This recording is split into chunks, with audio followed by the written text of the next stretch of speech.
বৃষ্টি গড়ি গড়ি বৃষ্টি হচ্ছে, বৃষ্টি কম।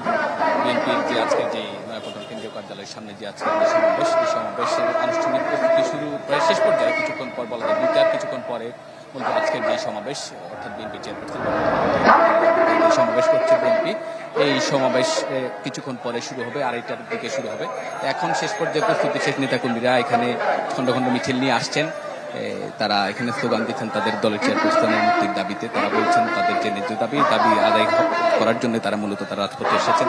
এছাড়া আজকে যেই সমাবেশ, এই সমাবেশে বিএনপি মহাসচিব মির্জা ফখরুল ইসলাম আলমগীর প্রধান অতিথি হিসেবে উপস্থিত থাকবেন। এছাড়া বিএনপির স্থায়ী কমিটির সদস্য মির্জা আব্বাস, তিনি আজকে এই সভাপতির দায়িত্ব পালন করবেন আজকের এই কর্মসূচির।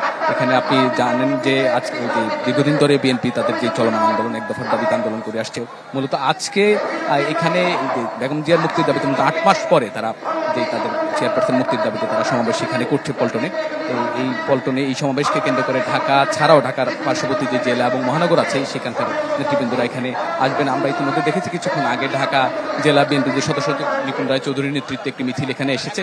এখানে তারা এখন স্লোগান দিচ্ছেন নেতাকর্মীরা, এখানে বিভিন্ন ব্যানার ফেস্টুন নিয়ে এসেছেন। ব্যানার ফেস্টুনে মূলত দলের চেয়ারপারসনের মুক্তির দাবি তারা জানাচ্ছেন। এখানে পাশাপাশি তারা বলছেন যে তাদের দাবির জন্য তারা মূলত এখানে এসেছেন। এছাড়া তারা মুক্তির পাশাপাশি আরেকটা দাবি জানিয়েছেন যে তাদের যে দীর্ঘদিন ধরে যেটা বলে আসছেন যে তত্ত্বাবধায়ক সরকার অর্থাৎ নিরপেক্ষ সরকার অধীন যে নির্বাচনের দাবি, তারা এটার পাশাপাশি তারা জানাচ্ছেন।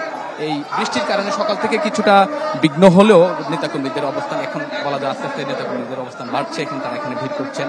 এখন আপনি দেখতে পাচ্ছেন যে একটি মিছিল যাচ্ছে এখানে ঢাকা জেলা বিএনপির উদ্যোগে এই মিছিলটি এসেছে। এখানে যে নয়াপল্টন কেন্দ্রীয় কার্যালয় আছে, কার্যালয়ের সামনে অস্থায়ী মঞ্চ তৈরি করা হয়েছে কয়েকটি ট্রাকের উপরে। মঞ্চের উপরে যে ট্রাক রয়েছে, এখানে কয়েকটি ট্রাকের উপরে মঞ্চ তৈরি করা হয়েছে। পাশাপাশি বিএনপি যে আজকে এই 2:30টার দিকে যে সমাবেশ, এই সমাবেশ থেকে হয়তো তারা নতুন কোনো বার্তা দিতে পারে। এই যারা দায়িত্বে আছেন তাদের সঙ্গে আমরা যেটা জেনেছি। কাকলি। বাবলু, আপনাকে ধন্যবাদ। দর্শক, বিএনপি সমাবেশের খবর জানাতে রাজধানীর নয়াপল্টন থেকে যুক্ত হয়েছিলেন সহকর্মী শাহনেওয়াজ বাবলু। নগদের কাছে সব গ্রাহকই প্রিয়, তাই তো সারা দেশে ক্যাশ আউট চার্জ সবচেয়ে কম।